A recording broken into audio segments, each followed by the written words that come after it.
Good morning and welcome back to Bald Brother Bets, everyone.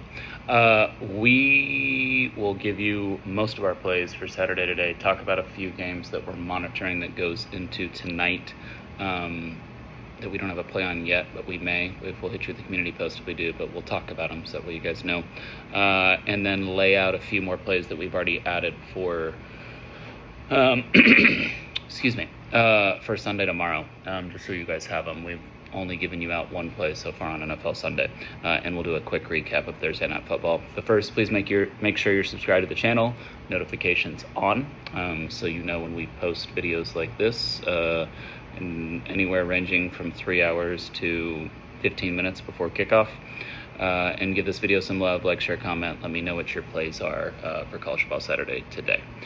So Thursday Night Football, we were on the Giants plus the 8 for 2 units, and then we added one more unit before kickoff via community post once the Jalen Carter news was confirmed that he was not playing. Obviously that hit. They won outright. The big thing here is the Eagles are just not that good of a football team right now. Their offense is very predictable. They don't have that good of an offensive line currently. They've had a lot of injuries, a lot of losses on the defensive side from last year.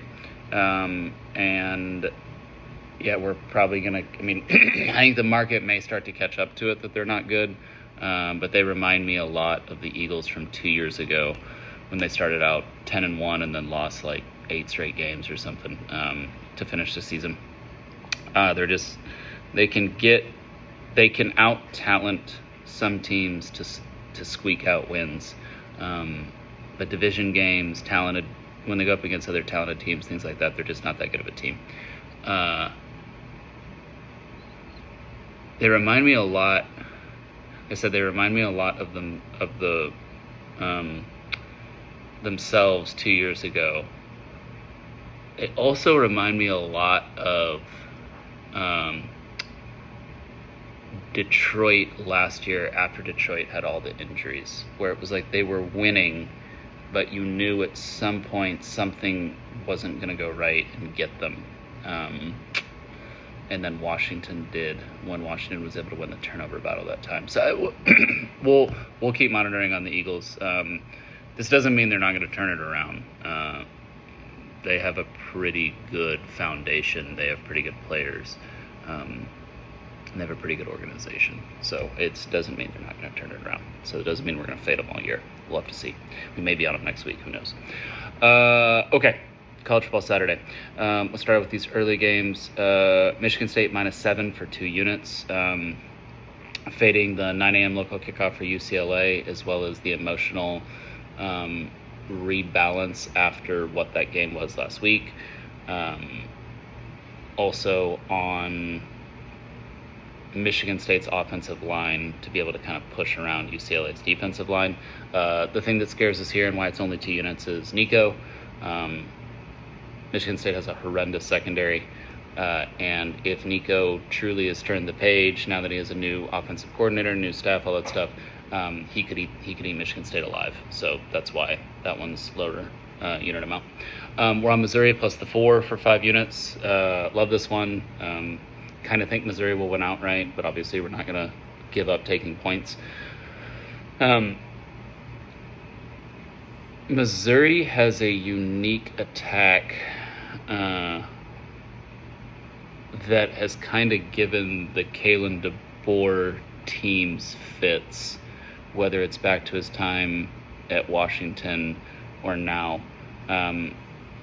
Pribula is kind of uniquely equipped to get them. This is also a very difficult spot for Bama. They've had 2 really emotional games in a row, and this one, early morning kick at Missouri, Ty Simpson on the road, a road game where there's no way Alabama's going to be up 3 games in a row the way they were. So they'd really have to just out-roster Missouri, which they could do, But Missouri's got enough pieces here where I think they're going to keep this thing close and probably have the lead at some points in this game and maybe ultimately win or maybe ultimately lose it at the end. But I think it'll be very close. This next one's a little funny. So, and I want to preface this by saying Illinois still sucks, okay? They're not a good team. We're taking Illinois plus 15.5 for 5 units against Ohio State. If Illinois can get to 17 points, they should be able to cover. Will they get to 17 points is the big question. I think they will.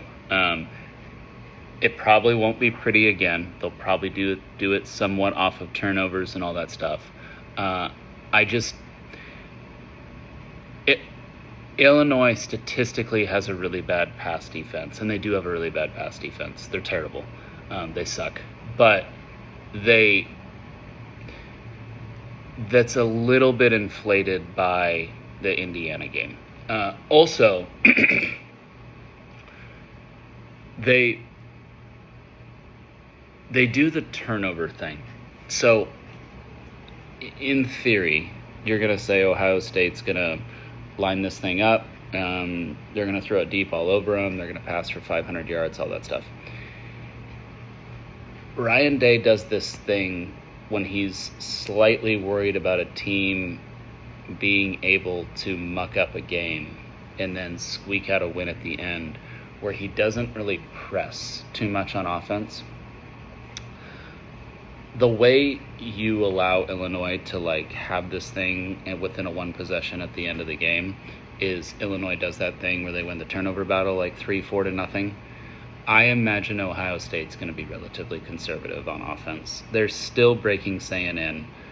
Yes, statistically he looks amazing. If you've watched their games, they're not really doing anything that puts him in any sort of position to throw picks, make difficult decisions, all that stuff. And Ohio State could win this game probably scoring 20 points. They may be able to win the game scoring 14 points with how good their defense is. So I don't think Day's going to risk. Day's not going to get too exotic and creative on a noon kickoff game at Illinois. Forget what he said about Illinois thing. He knows they're fucking trash too.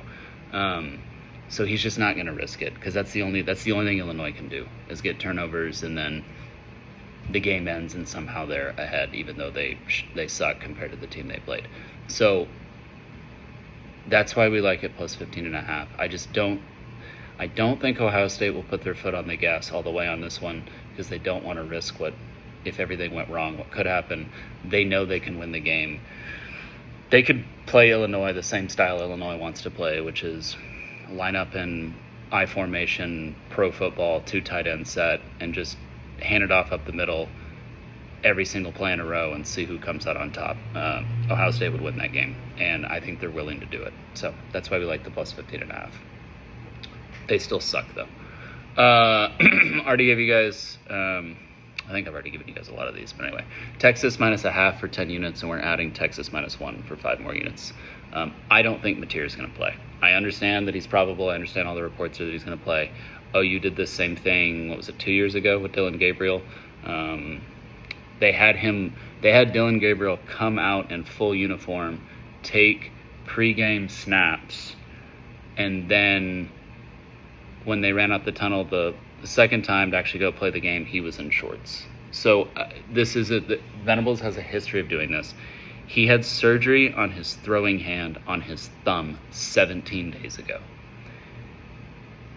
OU doesn't need this. Yes, it's a huge rivalry game, and you would love to have him play. They don't need the game. OU has a very, very difficult schedule upcoming. They don't need this one.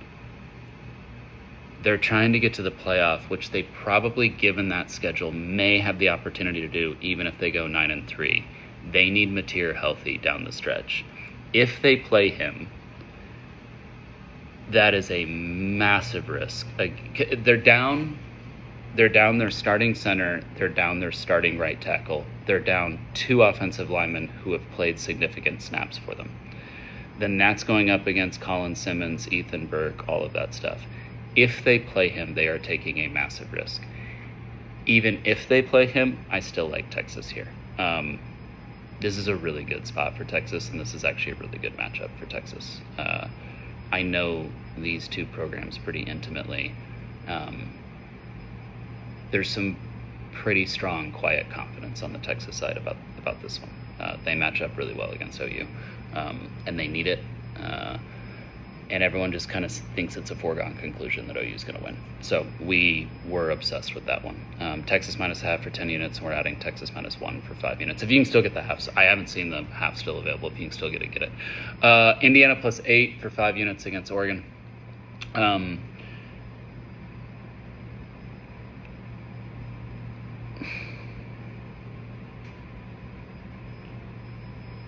We don't give out money lines here. I kind of like Indiana on the money line. I'm a little worried that if Indiana doesn't just win outright, they're going to get blown out. We're going to lose our +8 anyway. Indiana might straight up be better. They might be. I'm not willing to stamp it yet, but they might just be a better team overall. If you take away DeCorian Moore, Oregon's offense gets pretty one-dimensional pretty quick. Penn State was not able to take away DeCorian Moore, mainly because they relied on A.J. Harris too much. If A.J. Harris gets that pick that he should have had, it changes that whole game, but he didn't.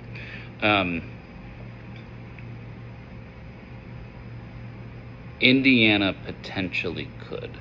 They potentially could take him away. Oregon has given up 1 sack all year. Indiana's pretty good at pressuring the quarterback.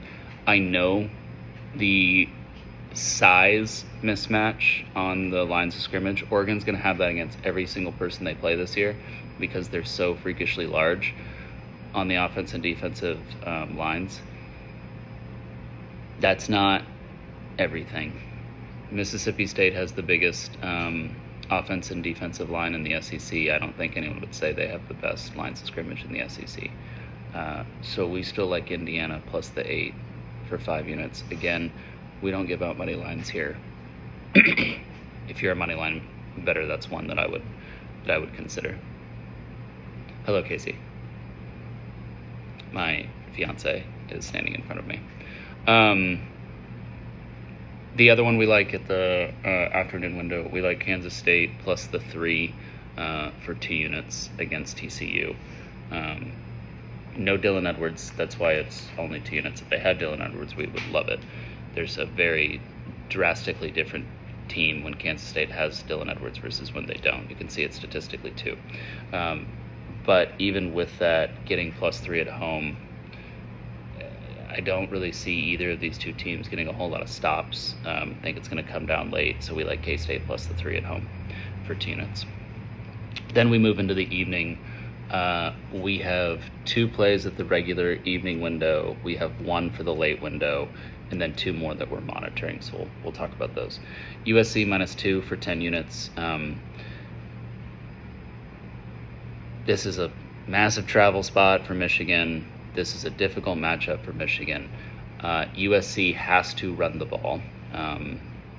They really disappointed me with their run game against Illinois.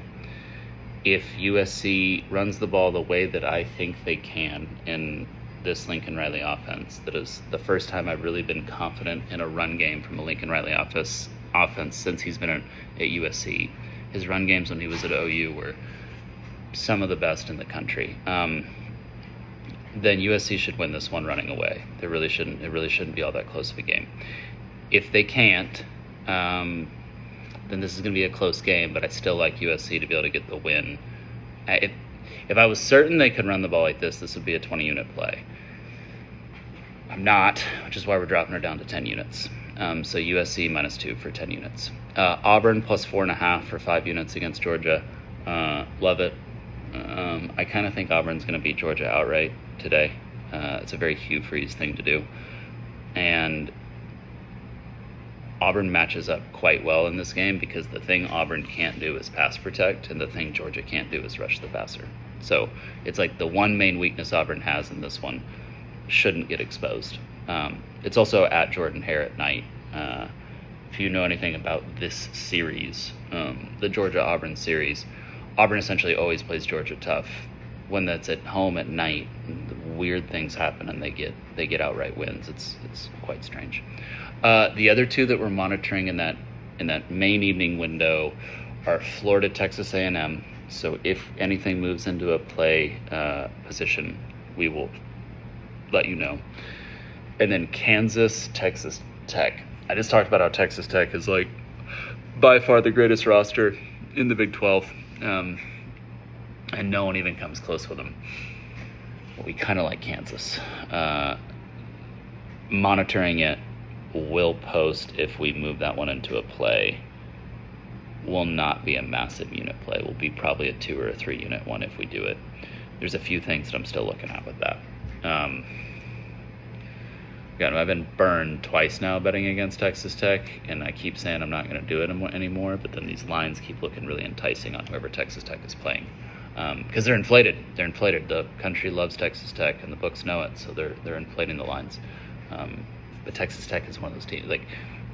It's like we've talked about. They inflate the lines for the Lions all the time in the NFL. The Lions keep covering all these spreads. Sometimes the books make you pay a premium to bet someone, and it just doesn't matter. Then late night, we have Utah -7 for 5 units. If you didn't get that one, it's anywhere between, I think, 8.5 or 10 right now. Jeff Sims is not a sustainable quarterback over a long period of time. Dillingham can probably make him serviceable for a game. I'm worried about Arizona State down by 10. They got the ball with 30 seconds left. They get it in field goal range, and they do the thing where, hey, we need to score twice. They kick the field goal, then try to get the onside kick, and then it's a Utah by 7.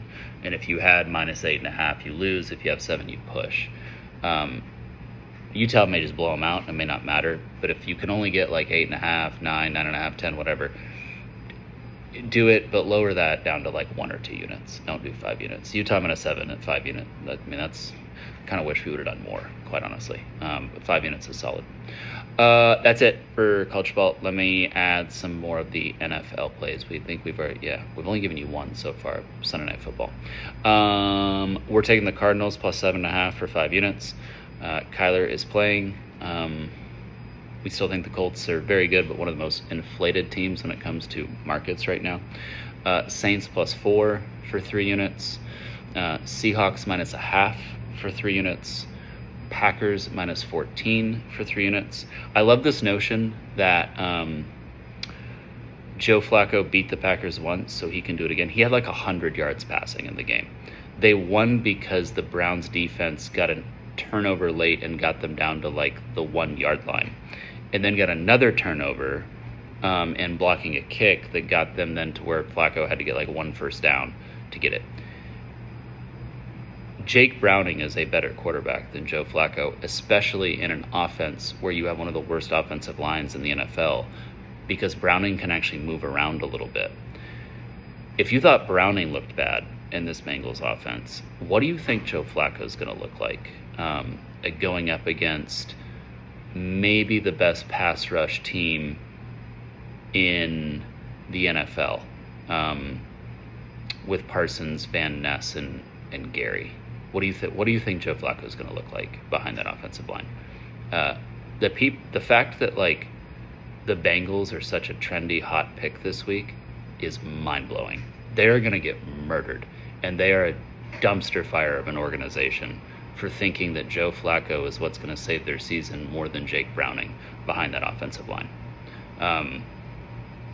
Hashtag save Joe Burrow, and please get him out of Cincinnati, because he's so much fun to watch, and he's so good, and they're such a shithole, and they don't deserve to have an NFL team. Or the city should force the owners to sell it.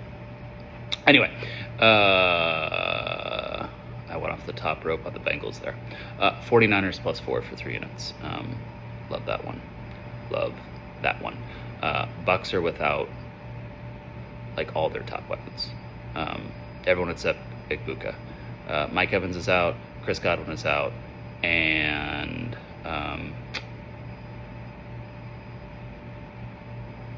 either the running back or the tight end is out.